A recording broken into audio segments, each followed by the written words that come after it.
Ronald Lee Haskell is now facing capital murder for slaughtering a family. Now his attorneys say he's insane?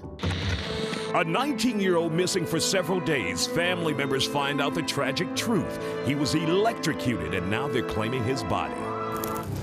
White Lives Matter stirred up the nation, and now they're here to stir up the factor.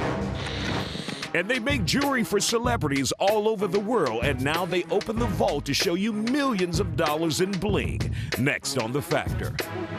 This is The Factor, Uncensored.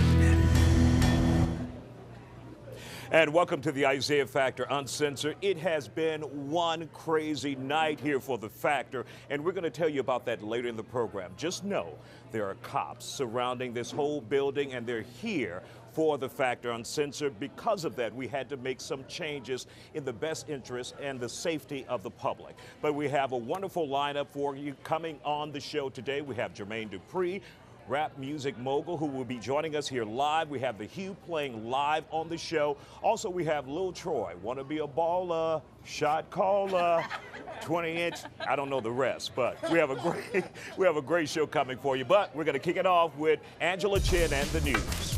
I think you do know the rest, Isiah. You're just too shy, which is strange. It's not really Isiah. All right, our hot topics today are the top 3 news stories. This first one, we're going to take you all the way back 2 years ago in spring, one of the grisliest stories out of 2014. You may remember this one. This was the Stay family murders, Katie and Stephen Stay. 2 parents, 6 children. They were found tied up and shot execution style in the head. Well, the new thing today, prosecution confirmed that the suspect, he will face the death penalty when his trial begins in 2017. Now, a little bit on background here. This is July 10th, 2 years ago. Officers were called to their spring home after they had reports of shots fired inside.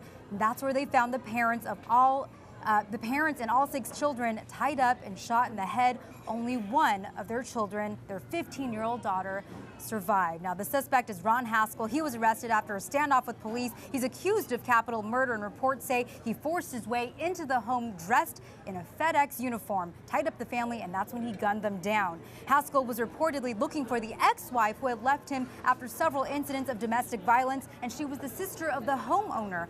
Well, guess what? In Texas, capital murder has an automatic sentence of either death or life in prison without parole. Prosecution obviously going for that death sentence, and of course, they're not clarifying whether they're going for that insanity plea, although they do say he's had mental health issues and he was not on meds at the time of the murders. Now, Angela, this was a story I struggled to remember, but then I realized I was actually out there covering it, and it was shocking at best. And that shouldn't be a surprise. Every single day we cover stories upon stories, sometimes 3, 4 in one day. And yeah, so, absolutely. Not surprised that you don't remember, but this one very grisly, obviously very heartbreaking. They tied yellow ribbons around the trees along the road in spring to remember them. So this is again back in the news again for the suspect. So we'll see what happens. Death penalty, I don't know if that's something you agree with, but a lot of people here in Texas, they say that's what he should get for having done what he did.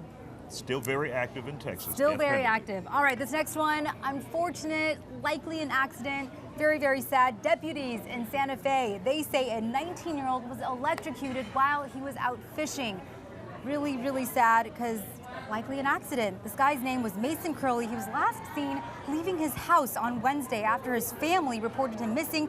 Deputies, they began searching and they found Curley's truck last night near a pond on Highway 6 in Santa Fe. And investigators think he was electrocuted trying to crawl underneath a downed power line. That has got to be just horrible for the family. Yeah. They still had hope that he would be found alive. And then there's such a tragic accident like that. So condolences to the family out there. Right. All right. So last one. This one ends okay, so hopefully we're ending on a better note. This one here in Houston, an HISC student, he had special needs. He forced his way off of a bus around 8 o'clock this morning, and this was on the freeway. Very scary stuff. This was near downtown. HISD says the 14-year-old boy was on the school bus with 2 other students on the way to Avondale House, which is the school for children with special needs. Now, police say the boy forced his way off the bus at US 59 near Hirsch Road.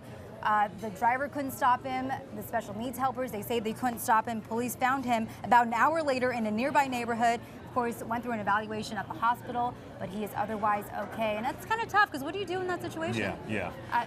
Was there an aide on the bus at that particular bus? They said there was someone there to help, and even the driver himself couldn't stop him. So that you know, we don't have video, but it sounds like it was a tough situation where, you know, how do you deal with that? Yeah, I mean, very unless tough. you All right, thanks a lot, restrain them, Angela yeah. Chen. Still to come on The Factor. Just stay with us. The legend himself, Jermaine Dupri. Take a look.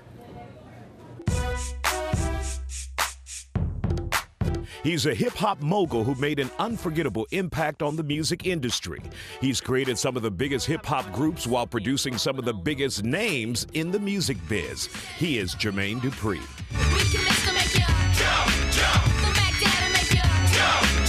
The Grammy-winning entertainer remains thoroughly entrenched on the soundboard, but he's also branching out with new ventures in television. From a competition reality show called The Rap Game to BET, where he's the focus as a music mogul.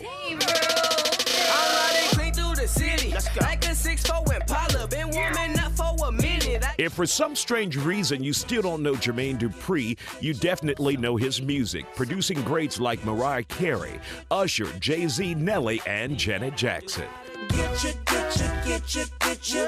And now Jermaine Dupri is on The Factor. And he's joining us live right now, Jermaine Dupri. First of all, what brings you to Houston, Texas? And thank you for coming on the Isaiah Factor Uncensored. I got a party tonight at Club Aura, and DJing there tonight. So you know, I want everybody to come out and have a good time. But yeah, that's why I'm here tonight. Yeah. Good, good. Glad to have you on the Isaiah Factor Uncensored. Oh, yeah. You have had a storied career where Grammy-winning, very successful. It's like you're in your second stage of your career now because you're doing more TV, producing more reality shows. So how did you make that transition from, and obviously you're still doing music, but how did you slide from strictly music to television? Well, I mean, the TV shows are actually music TV shows, so it's still just all music. It's just something I think that people wanted to see me do for a long time. They didn't ever know what my process was of creating artists. And just TV just made itself available for me to show people exactly what I do with artists, basically. And one of the things you had was a young girl from Houston who came on the Isaiah Factor as well. Why is it so important for you to reach out and find and nurture that young talent out there in the community? Well, it's important for everybody to do that because what people don't realize is that all talent that they listen to today started at a young age. Beyonce started out as a young kid in Destiny's Child. Justin Bieber, Usher, Chris Brown, Bow Wow. I mean, the list goes on and on. Everybody was young, and even the older artists, you know, the Jacksons, Michael Jackson, Stevie Wonder, everybody. It's all Britney Spears, NSYNC. I mean, whichever you want to do, black and white. They all started at a young age, and people tend to forget that. And you started at a young age as well. You ran a record label at a very young age. Yeah, I mean, I started my label at 17, 18 with Criss Cross, which was young, but at the same time, you know, I just believe that God put me here to be the person to continue what was supposed to be.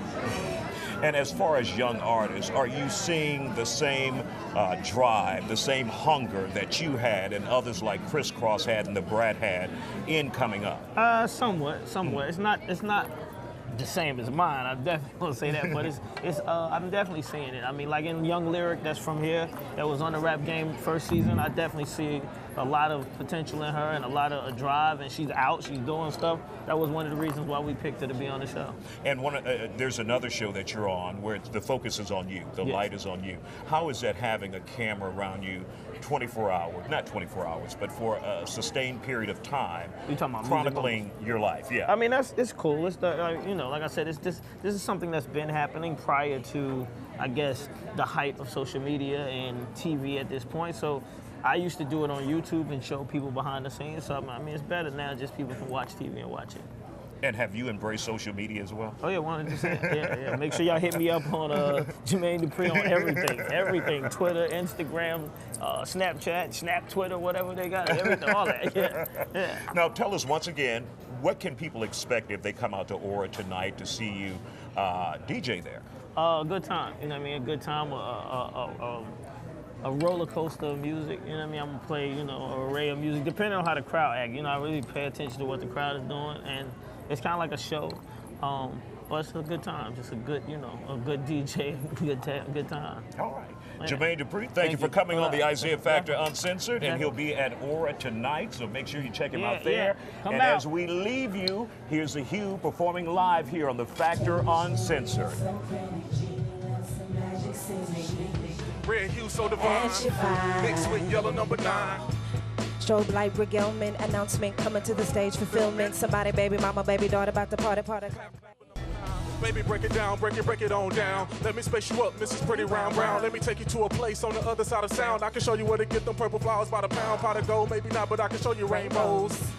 Baby, anything goes. You can be my sex shooter, even in your plain clothes. Show your jazz, show your blues. I can tell you. And you're listening to the Hugh live here at Boudreaux's for the Isiah Factor Uncensored. We still have lots of more of the show to come your way, so make sure you stay with us. Now, one of the hot topics that we're having tonight is White Lives Matter, and they had a protest last Sunday here in the city of Houston. Here's Angela Chen with what happened out there that day.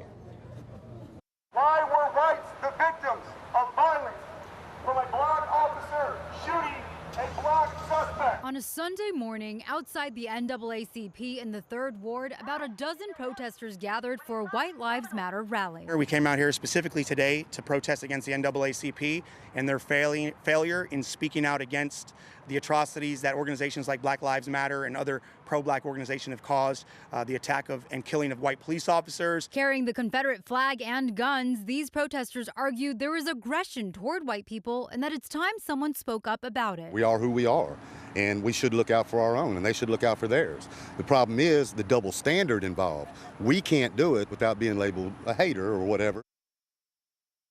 And welcome back. And once again, we were going to have members of White Lives Matter on the show along with Dr. Robert Muhammad and Kofi Taharka. But because we heard information that people, we don't know who, were expecting to bring guns here to the Isiah Factor Uncensored, we erred on the side of caution and decided to cancel that segment. So we decided to bring these ladies in. Best friends, Angela Box and Jolanda Jones, and they're here to talk about White Lives Matter. But once again, many, they were supposed to be here on the Isiah Factor Uncensored, but because of safety concerns, we decided against it. And if you go outside of the restaurant, you'll see cops on every corner, and they're taking precautions as well. We want to thank them for coming out and providing security for Isiah Factor Uncensored. Yes, now, to the issue at hand, Yes. obviously, White Lives Matter. Do you have a problem with their protest in front of the NAACP last Sunday? Well, first of all, I think the premise of White Lives Matter was trying to be absurd, to show the absurdity of Black Lives Matter. But the provocation of showing a Confederate flag, y'all ain't helping, okay? You're not helping. But I will say this, I didn't see any cops being threatened, I didn't see any Molotov cocktails, I didn't see any bricks being thrown, I didn't see any neighborhoods being burnt down, any looting happening. The whole point of both of these movements is that it's so unproductive to get the races to actually, coexist, which was what we used to do. Let's bring Oh, Jolanda. I wish Wait, there hold was- on. Let Jolanda talk. 14 words? That's about protecting white children, which means that you're not protecting any other children. And the absurdity of White Lives Matter when the people that are getting killed are not white lives, they're black lives. And so there is absolutely a need for Black Lives Matter as a civil rights organization. There were 5 whole, 1, 2, 3, 4, 5 Plead the fifth. whole White Lives Matter. They came out there with Confederate flags. They support Donald Trump, who's like a Again, the blatant provocation. racist. No, he's not, In, but- in any case, wait, hold up. 'cause Stay when on you topic. talk, Let's go. I Look, say wait, that. one at a You time. need Let's to go. find you some. Okay, But Jolanda, my point let's is, hear my from point. Angela now because we're Okay, running out go of time. ahead. Go ahead, Angela. Here's the problem with the Black Lives Matter movement. They don't want to talk about black on black crime. They don't want to talk about what's going on in No, 'cause Chicago. we're talking about cop on Wait, black one at a crime. time. Okay, one so at a time. again, And y'all's on more- black One at a time, All Jolanda. right, stay on topic. No one will So understand. No, I am on topic. Again, I can roll my neck too, Jolanda. I know, So, and all your right, eyes so too, here's probably. the thing. Oh, Okay, probably. so here's the Okay, look, thing. I'll cancel the Black- segment too. you know, Again, I will white cancel people are it if you more- don't listen to each other one at a time. Now finish, and then we'll finish with Jolanda. I do love Jolanda, but the fact of the matter is more white people are killed by police officers every year, and we need to get away from this constant racialization of everything. And unfortunately, Barack Obama has brought this hell to the entire country, and Jolanda. Black Lives Matter Okay, continues. Okay, Jolanda. as a practical matter, that is a Republican talking point. Let's blame everything on President Obama. They were No. killing us before President Obama took office. They always killed us. And it is about time that we stand up, and that's exactly why this country isn't going to get better and racial division is not going to be healed. Well, you know, because people come up here and they don't have substance and they say things that are not based in fact. Okay, so Black Lives Matter. Okay, And so, it doesn't mean that your life does not matter, again- except for you haven't figured that out yet. Okay, so All right. again, the provocation, 10 the constant seconds. provocation is not helpful on any level. All lives matter, Jolanda, but see, Black Lives Matter don't want to talk about that because they are getting rich. Because we are Because they are getting getting rich That's it. off the backs of We'll the be black back with more community. Isaiah Thank Factor. you very Let's much. hug it out. Let's hug it out. Oh, look. Girl, I brought, I'm getting. We'll be back. Stretch a whole week, trying to turn white bread in a whole week. Don't know when you're gonna eat, gotta get the lettuce when you got vendettas over roast beef. Bite that Depot on his bike back. Butterflies get stuck off in his spot traps. Nice catch. If women don't believe You're looking at The Hues. You're listening to The Hues here live at Isaiah Factor Uncensored. We want to thank them for coming in. We're here live at Boudreaux's, and it's time for Angela Box again, Outside the Box with Angela Box. Have you calmed down? That was pretty simple listen, compared to the last Listen, time. I told Jolanda, I said I brought some extra hair because I janked her hair. I love Jolanda, actually. She's awesome. She will get up behind you. She will jank a weave. Listen, I've had that experience. You know, Jolanda's on the HISD school board, and I used to be a teacher. And, you know, I wanted to take it a little bit different this week to talk to parents directly on how to make their child's teacher not hate them this year. Mm-hmm. Okay, so there are many things that that parents need to understand what teachers go through. Number one, big education is big business, okay? Every couple of years, we've got textbook companies and education companies and technology companies coming in and trying to jank with everybody's curriculum and saying this is the newer, better, faster thing, and so teachers have to, so the districts go, okay, great, and they put this new curriculum in, and then teachers have to go get trained on it, and hundreds of hours of worthless professional development. So that's one thing teachers have to deal with. Another thing teachers have to deal with is that basic skills are now mocked. And you know, you go, oh, that's not true. It actually is. Because this concept of higher level thinking is being pushed. And you say, oh, the higher level thinking is great. But children are not learning basic facts, like math facts, parts of speech, reading patterns, spelling patterns. They're not learning it. So these children are getting pushed to higher levels that they're not ready for, and they're getting further and further behind. So teachers are constantly dealing with children who are not ready to go to the next grade. And don't even get me started on getting a kid retained, because it takes an act of Congress and a Bible's worth of documentation to get a kid retained. And then we come to the problem of discipline, because the things that used to work, you know, a swat on the butt, corporal punishment, sitting a kid in a corner, writing lines, I will not do this, I will not do that, sitting a kid out from recess, oh no, you can't do that because that's going to hurt the little snowflakes. But is it allowed in HISD at all? Corporal punishment? No, absolutely Okay. no. And here's the problem. The little snowflakes as I like to call them, they know exactly what teachers are allowed to do and what they're not allowed to do. And so teachers are constantly having their one hand tied behind their back, and then they have administrators going, why can't you control your class? It's like, well, you don't give me any tools to actually control the class. And one kid can screw up the whole classroom. Now, I'm going to tell parents there's two parents you do not want to be. There is the helicopter parent and the uninvolved parent. Now, I will say this, just as most teachers are fantastic, most parents are great, but you got your exceptions, and the uninvolved parent is one of them. The uninvolved parent, she cannot be bothered. Her kid is an hour late to school every day because her alarm doesn't go off, and she has to roll out of bed in her pajamas and drop her kid off to school. So her kid misses an hour of class every day. And normally those children fall behind in test scores, daily work, and they're usually discipline problems.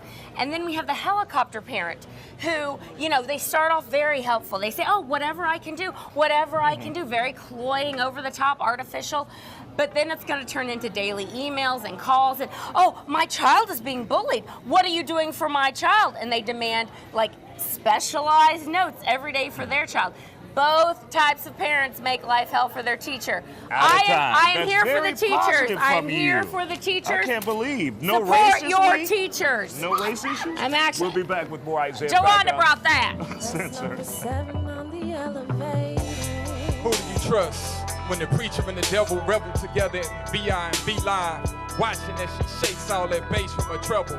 The rebels would cause all pause as applause drown out the sound.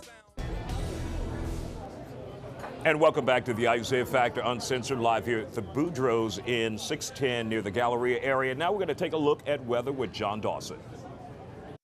Hi, meteorologist John Dawson with your Fox Red forecast. Of course, you know about Fox26.com. You know about the weather page. You're going to have the latest information on the weather. We've been talking about the tropics a lot in the last couple of days. I want to make sure you know about the Hurricane Toolbox, all sorts of hurricane preparedness information for you. But also, every day, Mike or Lisa, part of the weather team here, will give you a tropical update, letting you know more details about what's happening. Again, it's on Fox26Houston.com, the Hurricane Toolbox. Let's look at that 7-day graphic. I want to make sure that you're ready for the rest of the weekend. We've got a 50% chance of rain, so be ready for some rain. Moving on through the week, it's hit or miss type of showers that you'll be dealing with. Again, that's Saturday and Sunday, probably going to extend into Monday as well. And at this point, this Gulf moisture that'll be moving in, it might even linger into Tuesday. So find the umbrella and keep it with you for the next several days.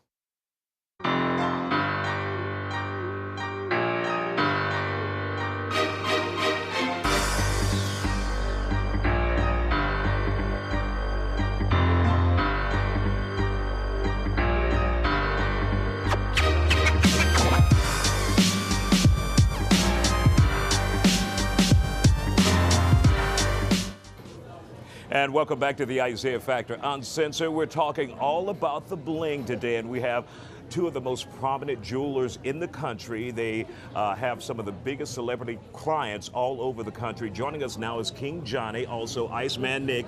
Welcome to the Isaiah Factor Uncensored. Also, you have your security behind you, because we're talking about hundreds of thousands of dollars in jewelry here. Now, first of all, King Johnny, how did you start in Houston, and how did you get to the level where people like Twista and Rick Ross and many of them are calling you Allen Iverson for jewelry? Right. I started basically 18 years back. I had my first jewelry store. We did it for a lot of rappers, Houston rappers like Slim Thug, DJ Screw, Lil Flip, Mike Jones.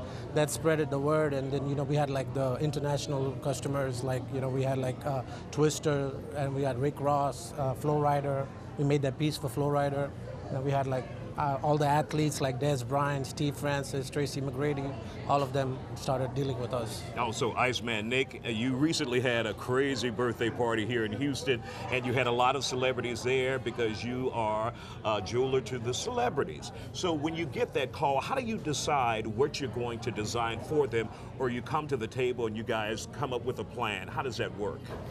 It depends, sometimes it's like the clients, they come, they give us layout, like their record company or their logos they have, and we have our designers get on the computer, get a layout done and show it to them, approve it if they like it, and we move forward.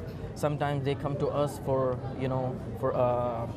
a layout, or we give them like we show them what we have done in the past, and they get some ideas out of that, and then we sit down and we come up with the design, and like. Are you ever surprised at some of the celebrities who call you and say, "Hey Nick, I need this," and you're like, "I can't believe I'm talking to this person"?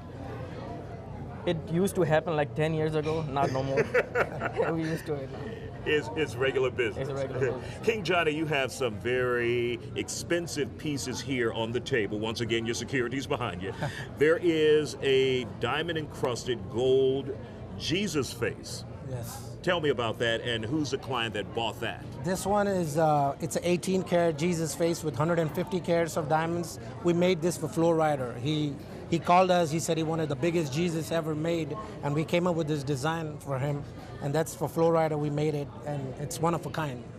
And what would be the price on something like that? Something like that is like around $150,000. $150,000. Yes.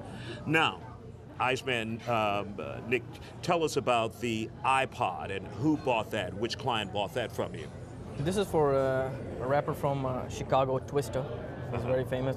And like as you can see, the size of that iPod, we made this piece like 10 years ago when iPod just came out. So you see how big that is. Yeah, that is a big iPod. So he came up with the idea. He wanted an iPod like all with diamonds. Like he wanted to have it on a big chain, an iPod, and it actually works. You can put the iPod in the middle, and you know it'll work. You can listen to the music, and you still have your chain on the like same What's the time. value of something like that, Nick? This chain was at that time was 125 grand. This chain has 85 carats in diamonds, and the iPod has 60 carats in diamonds, and the piece by itself is like around $60,000. Now, how does this work? Because obviously the entertainers had these things, but now you guys have it again. So how does that work, King Johnny? Usually, like, you know, the trends change, you know, they want to trade it in for something else, so they send us the old jewelry and tell us, like, what is new in style, so we just take the scrap value of that and then make them something new, what they want for today, what is going on, you know, like, this was 10 years back, it should be hot, now it's all Cuban chains, so they want to trade it for Cuban chains, Rolexes, and different kind of stuff. Okay. King Johnny, Iceman, Nick, thank you guys for coming on the Isiah Factor Uncensored, and you can find you guys on the web. We'll leave you with the Hue here live at Boudreaux's. We'll be back.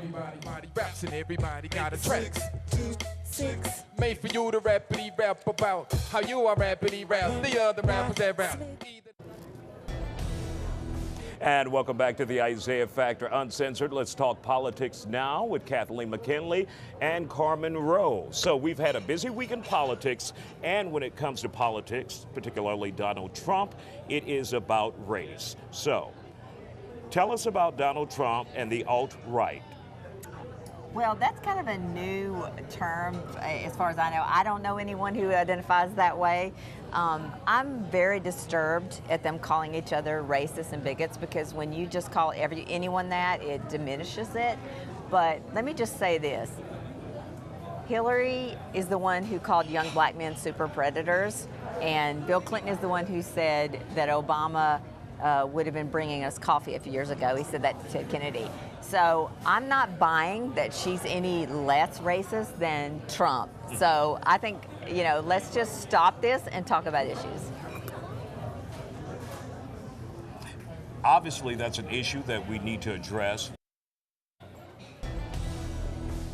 Welcome back to the Isiah Factor Uncensored. We're talking politics live here at Boudreaux's. Joining us now, Kathleen McKinley and Carmen Rowe. Now, it's been all about race when it comes to politics in the presidential election. Donald Trump, where do we stand with him and the alt-right? Well, that's a new phrase for me. I don't know anyone who identifies that way. I know there's this bubble up of that, but I don't like the whole racist thing, them calling each other bigots, because I feel like Hillary, you know, was the one who called young black men super predators, and Bill Clinton said Obama would have been bringing us coffee a few years ago to Ted Kennedy. So I don't think she's any less racist than Trump, but that's not saying much. So let's just stop talking about those kind of things, because it diminishes real racism, and let's just talk about the issues. Now, what about those things that the Clintons have said in the past? Should those things be addressed if Hillary Clinton will call Donald Trump a racist? Absolutely. I mean, it's divisive, just like what she said. And alt, you know, Republican, that's a term that means white supremacist. So while she's calling him a white supremacist, he's calling her racist. And it's divisive. This country needs to come together. It needs a leader that's going to bring everybody together in race issues, culture issues, and all the other issues that make us Americans. And so I think it's divisive and it's problematic. Now, that is one of the biggest issues that we have in this country, is race right now. Right. And one of the things you said, we should just stop talking about it. Do you mean in the presidential election, between those two, or race in general? No, I don't think we should stop talking about it. I think we should stop calling each other racist. That's what I'm saying. Got it. Yeah, I mean, we definitely need to have a conversation about it and what it means and the things that are happening with Black Lives Matter and those things. I think those things need to be talked about. No, but let's just stop calling each other names and let's get to the issues. That's how I feel. Are we sidelined by many of these issues when we're talking about race, when we're talking about emails? Because I talked to an average person who said, none of those things make a difference to me in my neighborhood, in my community. I want to know if I will have a job, if the economy will improve, if my husband who's been laid off will get a job now. That's the biggest thing about this political race, is that it's not about issues at all. It's about the people and them going back and forth to each other, calling each other names, calling each other out about different issues that have nothing to do with the issues facing this country. And we were talking about, I think it's been months since we've heard about real issues that impact this country. And so to talk about race, I mean, race is a real issue impacting this country, and we need a leader who's going to unify the country, and that's not what either one of these people are doing, and that's the problem. I agree. And so how do we get the candidates, Kathleen, to see that? Oh my Or gosh. can we? Can we? I don't know. In today's, the way things are, I'm not sure we can. Sadly, we only have, you know, not too long until November. So I think it's sad. I'm not sure how we're going to do it. I hope that we can find, you know, at least leaders in the Senate or the House that can bring us together and talk about these kind of things. Kathleen McKinley, Carmen Rowe, thank you guys for talking politics with us this week and enduring with us. Gangsters. We'll be back with more Isaiah Factor Uncensored in just a moment. You're listening to The Hue. Space City, rock on, come on, Hue Tex, rock on. We are the Hue, rock on. Yes, we are the Hue, rock on. And when you smile for the camera, I know I love you better. And welcome back to the Isaiah Factor Uncensored. Time for fun and games. And filling in for Mission Carmen today is a legendary Lil Troy. But before we talk to you, let's give you a snippet of his history. Wanna be a baller, shot caller, 20-inch blades on the Impala. And Lil Troy joins us live here on the Isaiah Factor Uncensored. That was a huge hit. Yes. Heard all across the country. Now, one of the interesting things that in chatting with you yesterday I'd learned, you're still being paid every quarter for that song made in 1998. Yes. You showed me a list of checks for $40,000 for 1 quarter. Yes. 4 times a year. Or Yes. Is it three times? Three times a year. Yeah. You're getting those big checks from the music because you retained the rights and the publishing. Yes. So how did you know, how did you have the foresight back then on Want to Be a Baller Shot Caller to make sure you contain and keep control of your music? My mom and my dad was in the music industry, so I studied music. So I knew when I went to sign contracts on what to sign, I knew what to do. So I made sure that I was gonna get paid down the line, not just so much all the money up front. You know, a lot of entertainers, they don't get paid down the line. They sold all their rights. I didn't sell my rights. I still retaining my copyrights, still retaining my publishing and my writer's rights and everything. Now, how often do you hear your own song on the radio and you smile and say, cha-ching, I'm about to be paid? Hey, as of right now, I be so happy when I hear it on the radio and on YouTube and people call me and say, Trump, I just heard your radio, man, I'm in West Virginia or something, and I just laugh and thank God all the time. Now, how do you patrol your music? How do you make sure someone is not performing it without approval, someone is not playing it on the radio or YouTube without approval? Well, once you sign up with the different organizations like BMI and different sound chains and stuff, and they the governor over the music. They keep track of it because they get paid from me. So it's best for them to keep track of it. Every time my song is played, because they make money off of it. So they're watchdogs. They watchdogs for me. I don't have to. I lay down and go to sleep and wait on the middleman to come or direct deposit to come. Yeah. Now, what's next for Lil Troy right now? Man, my son, he rapping T2. My other son, he doing comedy, and I'm just pushing them right now. I'm just laid back and enjoying the fruits from what I laid down a long time ago. Are the younger artists out there taking your advice in retaining the publishing rights to their songs and their music? Are they listening? One of the stories you told, you brought an attorney in from Philadelphia to give them this information, and no one showed up. No one showed up. I brought my attorney, Warren Hamilton, in from Philadelphia to teach on how you get paid from the music industry. None of the guys showed up, didn't want to learn, but I was there. I learned. So what do you think the mentality is? What are they lacking nowadays? Education on the business. You know, a lot of people think when you do music, you don't get paid like going to work at a restaurant or at a club or a bar or something, that you get $8 an hour time 8 hours a day, and you know, you can calculate your money. Royalties don't go like that. So you got to go get an entertainer, lawyer to teach you the business of it. If you want to sustain longevity and get paid long term, you got to get somebody to teach you the business. The legendary Lil Troy. We were supposed to do some entertainment, but you're much more intriguing. Thank you for coming on the Isiah Factor Uncensored. Yes. Appreciate your time. Yes. We'll be back. Stay with us. The Texans defensive lineman went through an unusual drill for them early in practice on Friday. D-line coach Anthony Weaver was throwing passes to his players, not your typical stuff for those guys. First time we've done it, so I mean, that's Coach Weave's take on, getting us ready for Friday practices. Run a little fade routes, run a little in cuts. It's all good. It's fun. Everybody grew up wanting to be, the quarterback, the wide receiver, catching that touchdown. So, to be able to have a little bit of fun to start a practice off, it's all good. So we asked Christian who in his group is the best at catching passes. Vince. Really? Oh, yeah. No, he's good at everything. He's a jack of all trades. Bel Air defensive tackle Jaden Peavy, who decommitted from Baylor after the scandal there and the firing of Art Briles, picked Texas A&M, choosing the Aggies over UH, Tennessee, and Ole Miss. Texas A&M University because every time I go down there, it's a family-like atmosphere. It's like I can stay there for a long time, and then when you graduate, you have Aggie network when you get done. So how difficult a decision was it? It was a hard decision. I had to sit down with my family, and we decided to talk it off, and everything was good. You had 4 schools that you had narrowed it down to. Tell us about that and what got you over the hump as far as A&M. I chose the 3 SEC schools because I always wanted to play in the SEC. I also chose Houston because U of H was just like a family also, but I decided to play in the SEC. Just 16 days after surgery to remove a cyst in his right ear, Astros outfielder Colby Rasmus is back working with the team.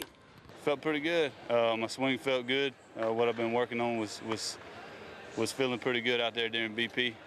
Excited about it, how my body's feeling, how my head's feeling. Seems just short of incredible Rasmus is back working so quickly. Me and Gaddis like to say all the time that we're too tough for our no good. Rasmus originally said he wanted to return to play in time for the series at Texas that opens September 2nd. I would say so. May like to get out there a little sooner, but we'll see how it goes. Don't want to put my foot in my mouth. Root Sports did a feature about the Jose Altuve bobblehead that'll be given out Saturday afternoon, and we joined in. I mean, it was nice of them to do it life-size, get a life-size portrait of Jose Altuve. So that's the one thing I got. Mark Berman, Fox 26 Sports. And welcome back to the Isiah Factor Uncensored. And now joining us from The Hue, we want to thank you guys for coming on and performing for us. You guys will be performing tomorrow. Tell us a little bit about that real quick. Absolutely. Thanks for having us, Isiah, first and foremost. We'll be performing tomorrow at the Houston Area Urban League for the Hue Life Music and Art Social Series. We're bringing together live music and visual art in one space in one unique venue. And on September 17th at the Houston Black Heritage Festival. So all of that information is up. I'm going to take this microphone off of you. You're going to walk over there and perform. Guys, take it away. Thank you for coming on the Isiah Factor Uncensored. Southside, rock on. Yeah. Every side, rock on. We are the Hue. Rock on, check this out. Yo, we fresh out the inbox with loose that go knock. Who is it? Prolific, yo, kinfolk from up top of up rock. My B-boys that pop lock might break through your door locks. Watch out for that Botox. Donkeys with 8 shots. Bartender, please hit me. A brew and 2 whiskeys. I want to play hopscotch. Skirtless, he killed it. My OJ admission. Best have my juice, so I will get to blending. Bending, not breaking, but chopping and serving. Swerving past Worthing. Shout out to that Sterling. Silver, my back, go gorilla on wax. Show me Skrilla. Or crush you and cry me a river. Or Lake Timberland, Tennessee, can't you see? Black Moses is back, so stand up, relax. Peace of mind and the Hue is to rebirth the stacks. Peace of mind and the Hue is to rebirth the stacks. Yeah, it's like that. It's like that. It's like that. That's how we do. That's how we do. That's how we do. Yeah, that's how we do. It's how they do. That's how we do. That's how we do. That's how we do. That's how we do. That's how we do. Oh, that's how we do. I bebop this hip hop and boom bap this fat pat top drop intros pop as I scat over smooth tracks. But Ella, the Stella is giving me fist. One last sip, then we tip the server, then serve with Dizzy and Bird. Keep a sax in my slacks, but I fed her with words. She a bunny, so Nikki Minaj if you get me, and Sonya and Shungay Rainbow make it one day enough of this forte. Say that my forte is wordplay like Johnny on spot with the phone. Nickel bag if you want, you can get it. We live it as vivid as monk. The loneliest slum in this village with common sense. Communists come in, Liz Marks on our flow. Edgar Allan, they raving. Dope in the party, which brothers y'all know in the iris of wealthy, we really are po. Yeah, shout out to my man Zen. It's like that, check it out. That's how we do. R.I.P. That's how we do. That's how we do. Yeah, that's how we do. Cause that's how they do. That's how he do. That's how she do. That's how we do. That's how we do. Yeah, that's how we do. That's how we do.